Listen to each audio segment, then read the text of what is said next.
Monsieur Diawara, je ne parle pas très bien le Wolof, donc je ne comprends pas très bien ce qu'il a dit, mais j'ai compris l'essentiel. Il a dit que c'était ma deuxième fois de venir parmi vous pour assister au Grand Prix et que le Sénégal est un pays que j'aime beaucoup et il a tout à fait raison. Merci, Monsieur Diawara. Cela dit, Monsieur le Président du CNG, Monsieur le Président de Welcome Event, Madame la représentante de la LONASE, chers invités, il me plaît ici de vous accueillir pour cette conférence de presse où je représente non seulement la Fédération malienne des sports équestres, mais aussi mes autres pairs de la sous-région, ceux du Burkina, du Niger et du Nigeria, qui sont un peu en retard parce que tout simplement c'est un peu compliqué ces derniers temps par rapport au déplacement. Pour la petite histoire, le Mali est sous embargo aujourd'hui. Pour que je puisse rallier Dakar, il a fallu que j'aille à Conakry, que j'aille à Lomé et ensuite venir à Dakar. C'est pour vous dire. Et quand le directeur de Welcome Events, M. Papus ici présent, a mis en place ce Grand Prix de la Renaissance, le mot-clé, il est là, Renaissance. Qui parle de Renaissance parle de renouveau. C'est-à-dire qu'il faut qu'on redéfinisse nos termes, sur un plan économique, sur un plan sportif, sur un plan diplomatique, sur tout. Si cette renaissance était une réalité aujourd'hui au Mali, ou disons entre le Mali et les autres pays de la sous-région, je n'aurais pas fait tout ce périple pour venir juste à Dakar alors que c'est juste à 1200 km d'ici. C'est pour vous dire. Vous avez trouvé le mot juste, renaissance. C'est-à-dire qu'il faut qu'on redéfinisse les termes de nos accords, que ce soit politique, que ce soit sportif. Et aujourd'hui, pour notre cas bien précis, on parle de hippisme. Et je vais vous dire que ce que Welcome Events est en train de faire ici, c'est quelque chose de vraiment louable. Et en termes plus péjoratifs, je devrais dire ouf. Ce qu'il est en train de faire, c'est énorme. Son papa a parlé tout de suite, c'est pas seulement parce que c'est son fils, mais ce qu'il est en train de réaliser, c'est vraiment énorme. Madame la représentante de la LONASE, le président disait tout à l'heure qu'une des raisons premières de la LONASE ou du PMU Mali, par exemple, c'est d'aider à l'amélioration de la rachevaline dans nos pays respectifs. Vous avez de la chance aujourd'hui, les 2% sur le net, vous pouvez les avoir.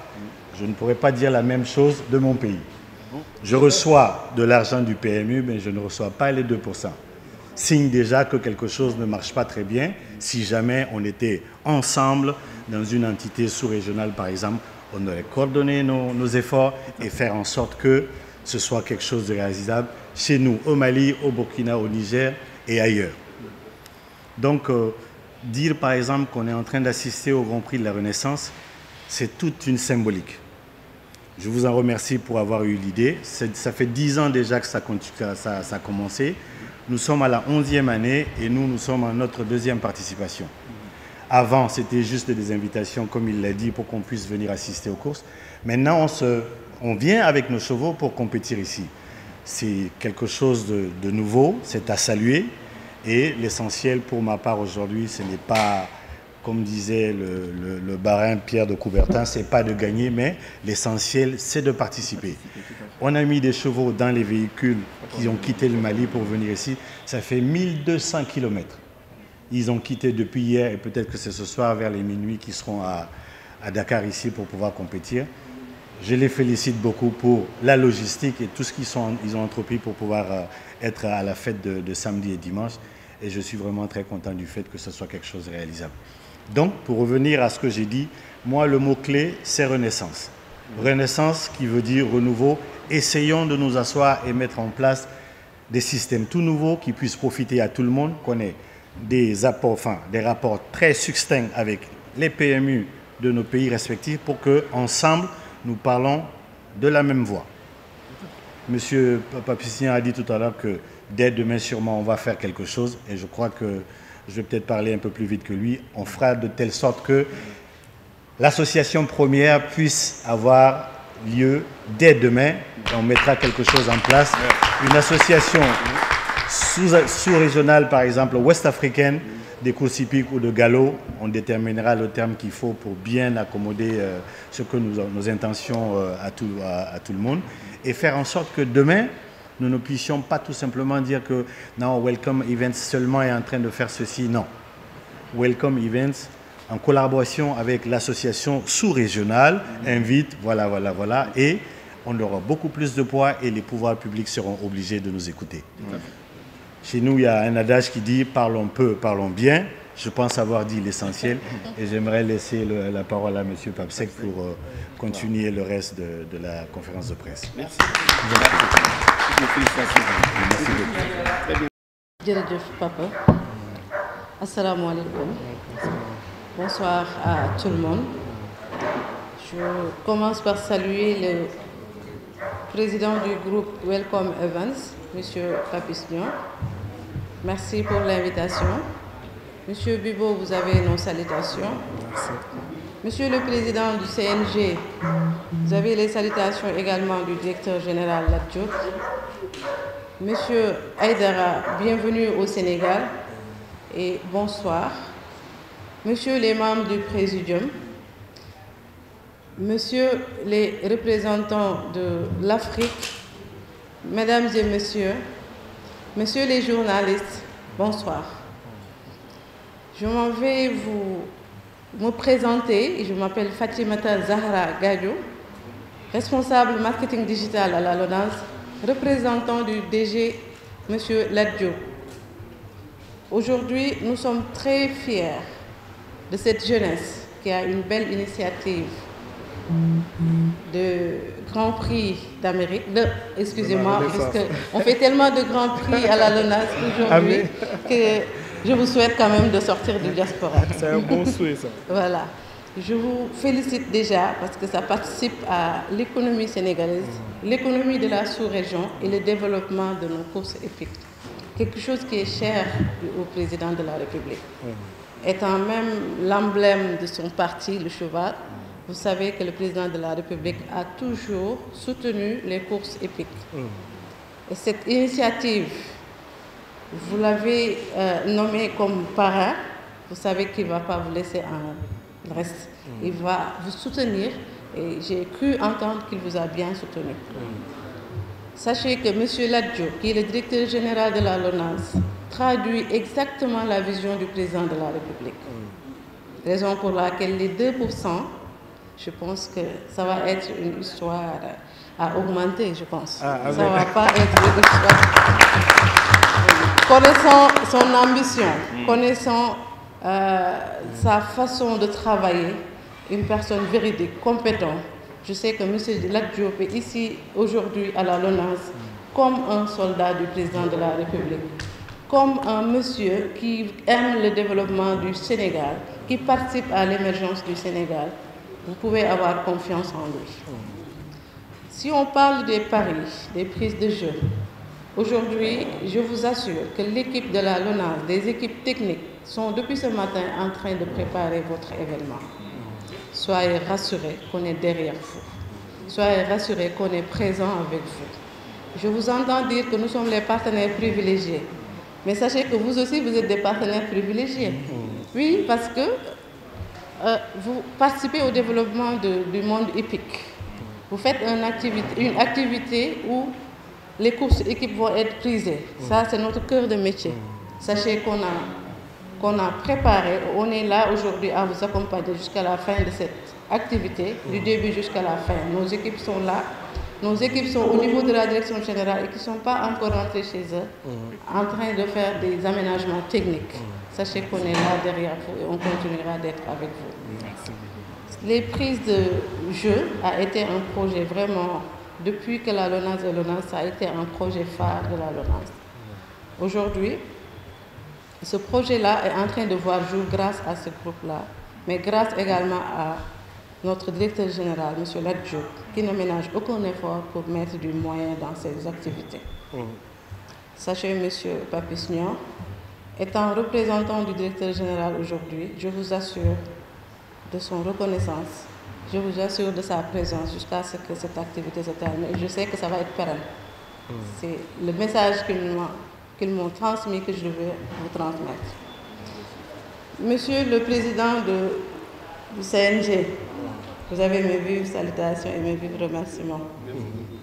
Monsieur Ladjo, recevra tout ce message à travers la presse, bien sûr, mais moi, en tant qu'agent et représentant de la LONASE, je vais lui transmettre ce message-là.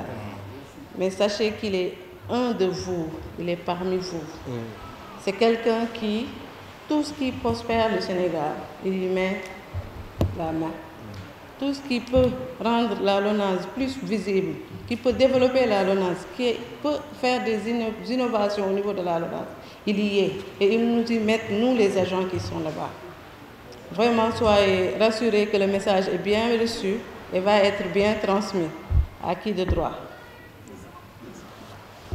Alors, je remercie également tous ceux qui sont présents aujourd'hui, mais je voulais vous dire, monsieur le représentant du Mali, que la LONASE avait organisé la masse commune UEMOA. Vous êtes au courant.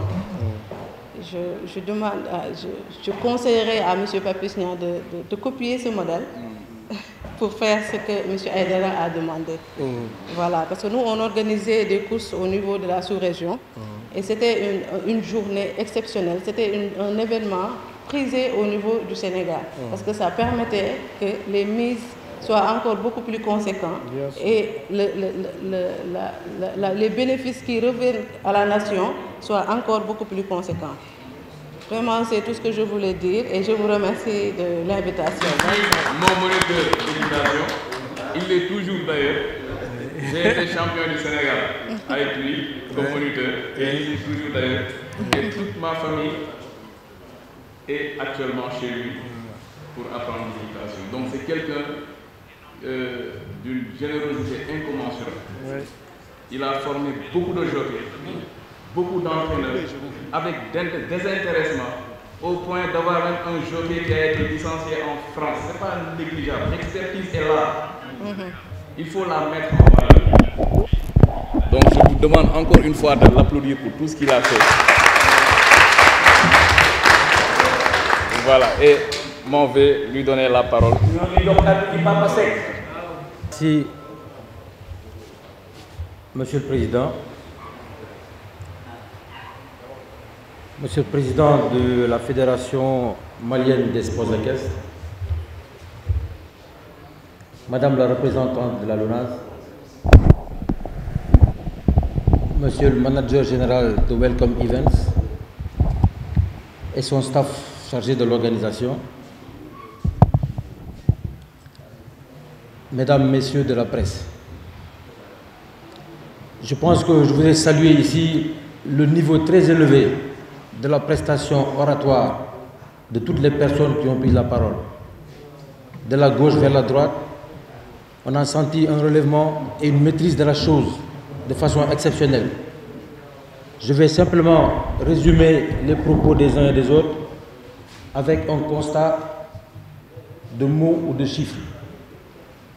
10 ans d'organisation de la Renaissance africaine, plus cette édition inédite que nous allons vivre dans 24 heures, ou à partir des 24 heures qui vont suivre. Ce sera la 11e édition. Donc, ce n'est pas un hasard. Si nous allons vivre la 11e édition, c'est que quelque chose a bougé. Il y a beaucoup d'eau qui a passé sur le pont. Donc, c'est une réalité. Concrétisé avec 119 engagés. C'est énorme. C'est historique. C'est à la hauteur de l'événement. Il y a également la notion d'employabilité des jeunes, parce que le président a fait un plaidoyer sur la notion de l'emploi des jeunes. Ce que le président de la République a traduit en disant « Khayun Ndawi ». Donc c'est fondamental. Cela traduit quoi? Cela traduit que la filière équine est une source intarissable de métiers. Je dis bien intarissable de métiers parce qu'aujourd'hui, aucune étude sérieuse n'a été faite pour quantifier l'ensemble des flux financiers et le degré de monétarisation sur lequel nous devons nous asseoir pour essayer d'avoir ce que pèse la filière équine dans nos économies sous-régionales, voire même mondiales. Le PIB sénégalais se voit riche d'un apport énorme avec la contribution de la filière équine. Il est temps que les statistiques s'y intéressent. Ensuite, rentabilité. Tous les jeunes turfistes investissent énormément. Tous les propriétaires présents ici ont entre 4, 5, 8 ou 10 chevaux et emploient plus de 40 personnes dans les écuries. C'est énorme. C'est énorme. Et c'est des investissements à perte. D'où l'importance du plaidoyer qui consiste à dire qu'il faut que ce soit une activité rentable. Et pour que ce soit rentable, il faut impérativement une organisation nouvelle. Le président de la fédération équestre du Mali a mis les doigts dedans. Il nous faut une organisation nouvelle. Renaissance africaine, cela veut dire renouveau, identification nouvelle. Il est temps de sortir de notre sclérose, il est temps de sortir de notre îlot si on veut développer la filière. L'organisation sous-régionale que nous allons mettre sous place dans quelques heures deviendra une réalité. Aujourd'hui, le Nord, le Maghreb, le Machrek, l'Afrique du Sud ont tous des entités sous-régionales organisées en termes de développement de leur filière. Nous ne sommes pas invités au Maroc, nous ne sommes pas invités en Algérie ou en Égypte, mais nous devons nous inviter entre nous, Ouest-Africains, pour que demain, nous devenions un exemple. Aujourd'hui, cette 11e édition traduit une espèce d'identité ouest-africaine dans le cadre d'une organisation hippique que nous devons tous saluer à travers cette 11e édition. Donc le pas est important, un pas de géant a été fait. Nous devons le saluer et grâce à cette innovation de Welcome Events qui perdure et ce qui dure égale vérité dans le langage sénégalais. Et pour clôturer, je suis très content de l'expression employée par Madame la représentante de la LONASE. Il nous parle de marketing digital. Ça veut dire que les courses sont en phase avec le développement. Les courses hippiques sont en phase avec le progrès. Les courses hippiques sont en phase avec tout ce qui est développement, numérisation, etc. Madame la représentante, soyez notre interprète auprès de M. Ladjoub pour lui dire que son message a été bien entendu et que le développement et les propositions vont suivre. Parce que l'acte étant des nôtres, c'est un passionné de cheval. Nous savons tous qu'il ne mènera aucun effort pour accompagner la filière. Lui-même étant un fils de turfiste, étant un amoureux du cheval. Et enfin, les prises de paris. Nous allons tenter une expérience inédite sur nos chevaux. Monsieur le Président Aïdara a parlé de développer la prise de paris avec la représentation au niveau sous-régional pour augmenter les prises, augmenter l'ambition, la richesse. Parce que tout doit revenir aux nations et qui dit nation parle aux individus. Donc les idées sont là, c'est à nous de les concrétiser. Sans le propriétaire, sans l'éleveur, sans le professionnel, on ne peut pas parler de filière. Et tout ceci nécessite une mutualisation des efforts que vous, journalistes, vous êtes chargés de relayer dans le bon sens. Donc c'est une invite globale, c'est une famille, c'est une tribu, c'est un clan, parce que nous apportons tous à la même structure, le cheval qui nous guide. Et pour clôturer mon intervention, de ce que j'appelle toujours la plus belle conquête de la femme, c'est le cheval. Je vous remercie et je vous dois cette parole. Des 81 millions, l'AT m'a remis 20 millions pour accompagner le CNG. Bon, hormis ça, le CNG a donné aux propriétaires 119 millions. xamuñ fu ma jëlee xaalis bi mais li wóor mooy propriétaires yi maa leen jiital ñu jiitaluñu ma mais on arrivera sur les comptes ngeen xam la ñu liggéey lan la pour bu ñu legee lenge yi keneen war ko yor mu xam fan la war a jaar pour réussir parce que course caaxaan yoru ko wax fi ne rek mais pour dawal benn dimanche c'est un problème la LONASE est là présente sur la table on parle de 2%. Omar, on parle de 2%. Les 2% n'appartiennent pas aux courses hippiques. Les 2% appartiennent au sport équestre et au ministère de l'élevage pour le développement des étalons. Mais le CNG récupère 75% des 2%, ce qui représente tous les mois 15 millions, 16 millions, au pire des cas. Est-ce qu'avec 16 millions, je peux organiser 4 courses? Tous les dimanches, je dépense 8 millions. Je mets au propriétaire 8 millions de prix. 4 fois 8, ça fait 32 millions. Fan la jëlee xaalis ko beneen affaire la. Parce que bu ñu toogee assemblée générale, danaa leen leeral lépp la leen jox seen comment dirais-je seen CNG vous faites tout. Mais je vous tiens au courant que c'est pas très facile. ndax ne ci biti wax yomb na. Mais li doxal course yi bu ñu ko waxoon dëgg-dëgg ngeen daw abal ñu. di am mbégte di leen dajale fii. ginnaaw bu ñu leen remercier seen teewaay pour exposer leen li nga xamante ne moom mooy projet événement bi nga xam ne moom la ñu dëgmal te welcome events bi nga xamante ne maa ko jiite ànd si ak jeunes turfistes yi di war a amal te objectif wala lépp lu ko tax a jóg rek muy li nga xamante ne day jëmale course kanam ndax dañoo ñëw am li nga xamante ne loolu lañ fi fekk am tamit contribution bu ñu sa bëgg a def pour fu ñu ko yóbbu ginnaaw bu ñu président CNG course hippique monsieur Cheikh Tidiane Niang autorisé loolu ndax damay wax ne rek tey bëri na ci course li nga xamante ne ñu ngi koy réaliser lépp moom moo ko waral ndax yaatu dënnam ndax ñëpp xam nañ ne fii privé su demee bay organiser course moom moo ko autorisé moom moo ko permettre ndax course yi moom généralement CNG moom moo amoon monopole bi daan organiser lépp donc am confiance ci ñun ak lu ñu mën a apporter ndax képp kuy indi dara rek moom da leen indi moo waral mu ubbi course yi libéraliser ko ne képp ku xam-xam wala ku bëgg contribuer soo ñëwee du ma yem ci jox la journée rek dama ciy teg jàppale la loolu ñu koy remercier ndax moom moo waral ñu ñeme ba tey ñu agsi fii après 10 ans de réalisation course bi nag pour ren mooy 11e édition ba nga xamante ne innovation yu ci am yépp gis nañ ko parce que ñun dañuy baaxoo atum lëmb saa suñu nekkee ci loolu rek la ñuy xalaat mooy naka la ñuy def pour apporter un plus ndax ñun dañ ci investir nañ ci fas la nga xamante ne maanaam defuñu ko ci lenn muy nattu bu ñu yàlla teg mais muy bëgg-bëgg une passion indéfinissable bëgg-bëgg boo xamante ne yàlla ba mooñ ci xiir te it muy la nga xamante ne lu am njëriñ la ndax ay liggéey nit ñi ciy liggéey di ci tedd ay nit ñi ciy faj seen soxla yépp te nekk na la nga xamante ne it lu ñu daganal la ndax bokk na ci mala bu yonent bi sallallahu alayhi wa sallam gënoon bëgg donc loolu yépp dafa nekk loo xamante ne maanaam ngëneel rek lañ ci gis moo waral ñu ñëw di ci apporter suñu contribution bu ñu jàngatee nag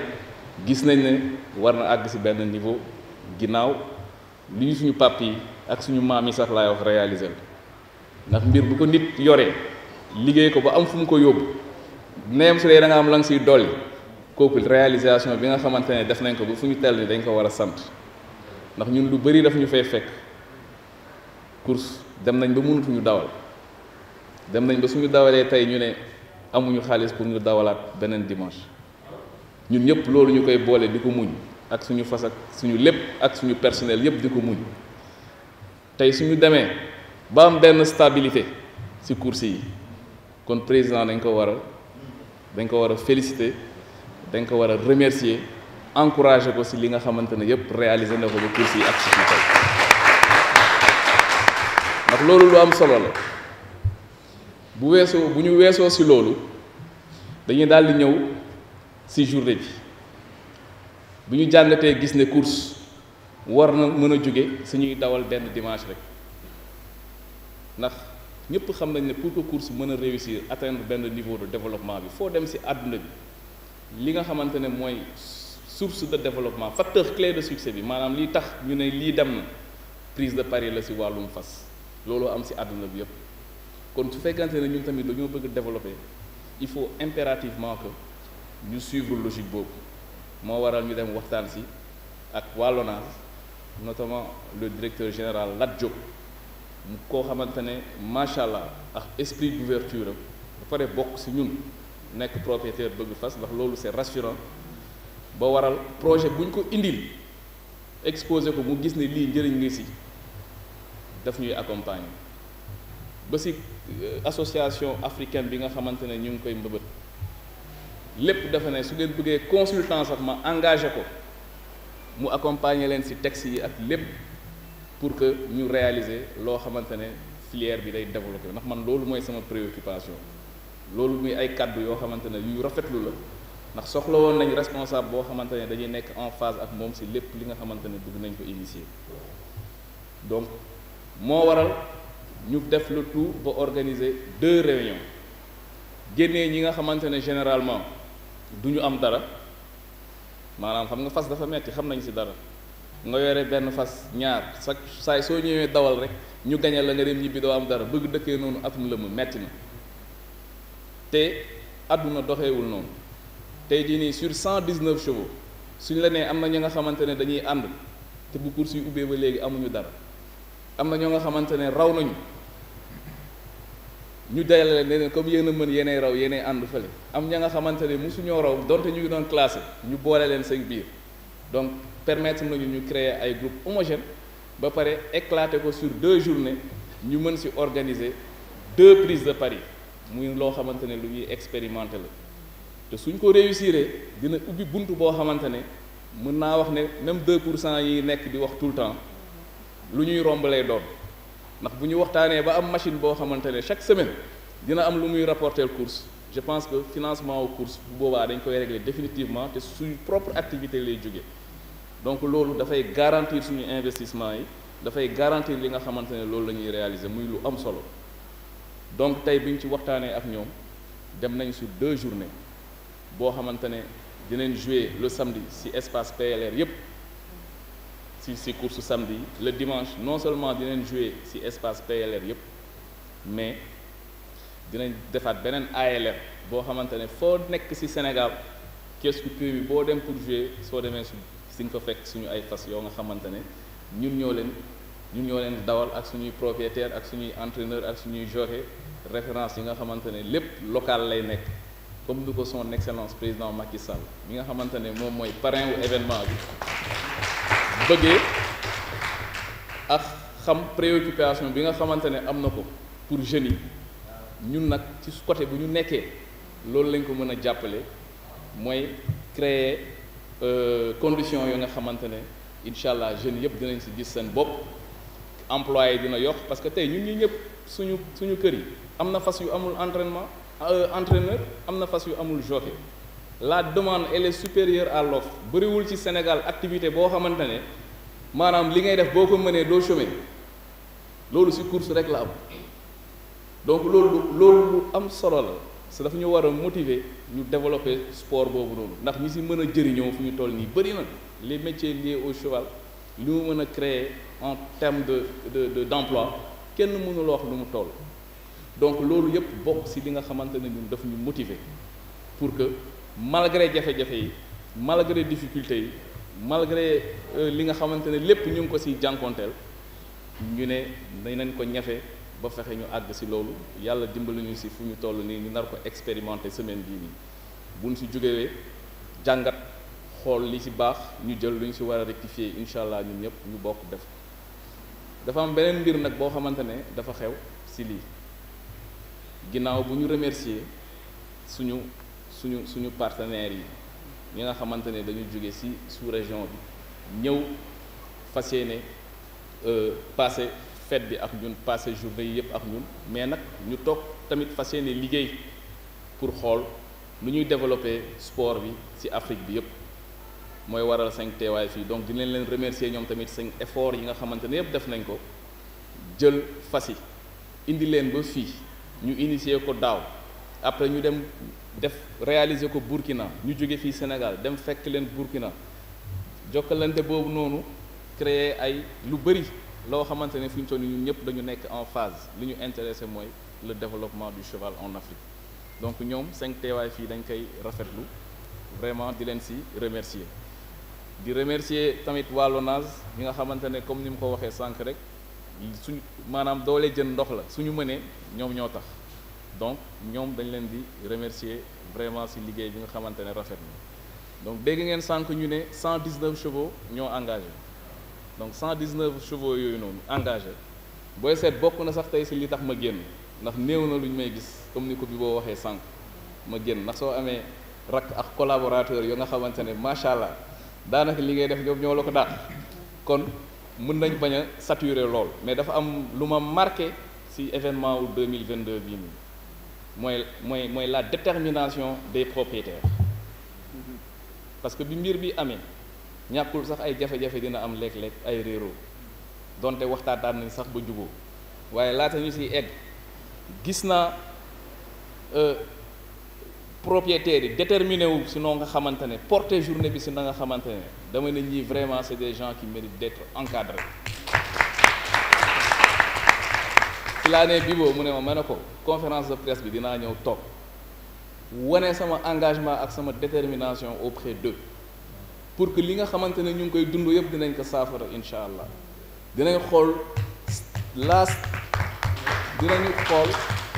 la stratégie à mettre en place pour organiser encadrer suñu filière bi ak ñi ko séq moo waral seen galop bi nga xamante ne c'est un projet de 2015-2016 parce que coowul demi-sang yi ñëpp déggoon nañ ko fi à l'époque dama doon wax ne nañu ber demi-sang yi di leen dawalal ñoom kese seen bopp ndax boobu laa njëkkoon bëggoon réaliser PMU bi parce que man lu ma mës a viser rek mooy la prise de Paris pour que ñu mën a am suñu propre source de financement après ay jafe-jafe am si ñuy dem ba mettre en place seen galop bi seen galop boobu noonu nekk projet ba nga xamante ne dañ ko réaliser fu ñu toll nii mais ñun lépp lu ñuy def pour borom fas yi lépp lu ñuy def pour sport bi développer la lépp lu ñuy def pour ñu atteindre benn niveau la rentabiliser business bi du loo xamante ne ñun suñu bopp moom moo ko waral ndax ñoo ngi dawal yàlla mi ñuy suturaal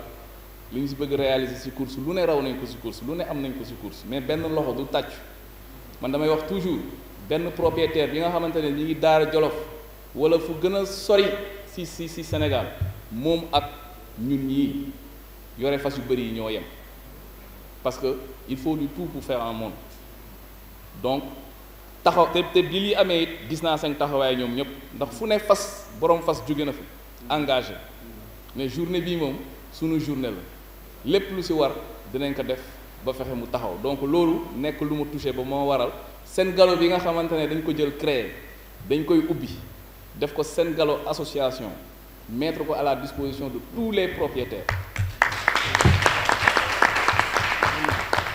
action yi nga xamante ne yépp dañ koy mëne activités yu ñuy mën a yëpp lépp lu ci jóge dinañ fexe ba borom fas yeeg ñëpp gis seen bopp mais duñ ci yem dinañ leen taxaw parce que borom fas yi ñun ñooy jëndal suñu bopp dugub ñooy jëndal suñu bopp ngooñ ñooy jëndal suñu bopp aliment amuñu benn subvention boo xamante ne dinañ ko bénéficier lépp dañ koy defal suñu bopp te loolu metti na te on a un état un président bu bëgg fas directeur général LONASE bu bëgg fas ministre de l'élevage noonu la mel tamit bëgg fas ministre des sports n'en parlons pas il faut que ñu créer structure yoo xamante ne ñoom ñoo ñuy représenter ci autorités yooyu nga xamante ne tey jii nii suñu leen soumettre suñu projet ñu jàppale ñu créer ko liggéey ci loolu fexe ba loolu lépp di dellu ci borom fas yi ak di leen alléger jafe-jafe yi nga xamante ne ñu ngi koy dund loolu moo waral ak li nga xamante ne xew na lépp ma ne Bibo dinaa ñëw toog jël lii mettre ko à la disposition de tous les propriétaires dinañ woote beneen woote ba nga xamante ne incha allah ñun ak ñi nga xamante ne ñoo ngi koy sëkkal dinañ xool nu ñuy organiser lépp pour fexe njëriñ bi ñu ci war a génn incha allah mu génn ci mais du ñu yem ci loolu ndax suñu frères yiy jógee ci sous-région bi aussi fas yéene leen taxawal kuréel boo xamante ne kuréel boobu noonu dina xalaat tamit pour lépp luy développer fas mbirum fas ci Afrique incha allah ndax loolu lu am solo la ndax tey jii nii même prise de Paris bu ñuy def ni su yàlla defoon ñu réussir ko man xam naa ne pays CEDEAO yi balaa ñuy dem di jouer fu mel ni France wala ci yeneen fas dinañ préférer sax peut-être jouer ci suñu fas yi nga xamante ne ñun tamit ñu ngi def suñu PMU te loolu yëpp développement rek lay doon yokkute lay doon et bénéfice lay doon pour borom fas yëpp donc di wax ne rek am nañu mbégte lool ci lii nga xamante ne foofu la ñu toll di ñaan yàlla mu dugg ci journée bi ci jàmm génn ci jàmm waaye nag pour teeru suñu gan yi ak ñi nga xamante ne dañoo jóge ci borom fas yi nekk borom fas yi nekk acteur filière bi yëpp d'une manière générale ak ñu ñuy accompagner donc dina am dîner boo nga xamante ne dañ koy def pour dalal leen ñoom ñëpp ànd ci ak sama frère Wally nga xamante ne moom it mi ngi accompagner ci projet bi nii depuis que ñu commencé ko incha allah au King Fahd Palace donc borom fas yeeg ak suñu invités yi ak partenaires yépp dinañ ko bokk passé ko donc muy la nga xamante ne rek message bu ñu bëggoon passé la di leen xamal ne rek course ay liggéey maanaam business bu am solo la liggéey bu am solo la boo xamante ne suñu boolowee bokk ndey bokk baay liggéey xool lu ñu war a jot fi def ko fu ñu ko bëgg yóbbu rek mën na ko fa yóbbu comme à l'image dëkk yi nga xamante ne ñoom ñoo am comme ay France ak États-Unis dans les pays développés waaw loolu moom mooy suñu objectif loolu moom mooy li ñu tax a jóg di leen remercier di remercier également journalistes yi fi teew yépp presse bi fi teew yow nga xamante ne ñoom ñooy vulgariser lépp lu ñuy def et que vraiment di wax ne rek ñoo ngi sant yàlla encore une fois di remercier ñëpp di ñaan course bi am ci jàmm lépp am ci jàmm et que bu ñu ci jógewee njëriñ bi ñu ci séntu yëpp ñu gis ko incha allah di leen gërëm di leen. dama bëggoon juste rek organisation bi am na solo 119 fas yi am na solo waaye Paris bi tamit am na solo dama bëggoon balaa ma fiy joxe ma wax leen ne programme samedi bi dina disponible tey à 22h. képp ku bëgg a parier mën nga dem au niveau de nos points de vente di nga ko fekk sa programme samedi course yi ci PLR yi lay dox c'est important nit ñi xam ko dimanche également course yi dina dox ci PLR yi dox ci ALR te programme bi dina disponible vendredi 22h. En fait c'est des informations clés boo xamante ne parieurs yëpp war nañ ko mën a am le jour de la course. Vous aurez des terminaux portatifs dina am ñoo xamante ne ay agents commerciaux la dinañ nekk ci biir stade bi di jaay PMU képp koo xam ne bëgg nga parier avant course bi di daw dafa am solo ñu xam loolu daal laa bëggoon jàllale comme information lépp lu ngeen soxlawaat comme information suñuy site internet mi ngi fi suñuy page Facebook mi ngi fi ñun également dinañ ànd ak yéen ba événement bi jeex donc je vous remercie. léegi nga ne programme bi dina disponible tey. ci ban waxtu 22h. Une question seulement. Oui. Hormis le milieu turquiste que nous sommes, est-ce qu'au niveau de vos agents nationaux, est-ce que l'information est passée que les courses pourront les paris pourront lieu sur nos chemins? Bien sûr, monsieur, je vous rassure. Je pense que j'avais entamé mon discours tout à l'heure en disant cela. Oui, effectivement. Toute l'équipe de la LONASE est déployée pour que cette activité se passe bien. On a passé l'information. Moi, en tant qu'agent au niveau de la communication et du marketing, je veux dire, pendant toute cette semaine, M. Diallo est au contrôle, il hoche la tête. Pendant toutes ces semaines, nous étions en train de faire passer l'information. Information bi jàll na te ñun ñooy ànd ak yéen ba mu jeex incha allah rabbi